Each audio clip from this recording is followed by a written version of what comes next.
In the main interface, press this one and press the info.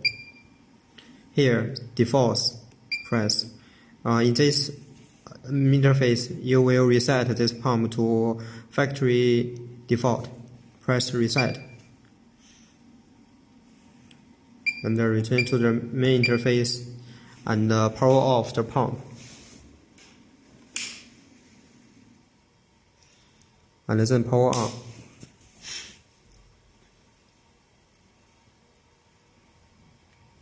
The pump will get into the factory default. And you try English and the welcome interface. Press continue. Choose your pump head. Choose the tubing. And the anti-drip setting, you can change it in the parameter setup. And choose the flow mode, working mode. The calibration, if you want a higher precision, you will do it. Yes. Just do next. Okay. And you will do 3 times test to calibrate the flow rate.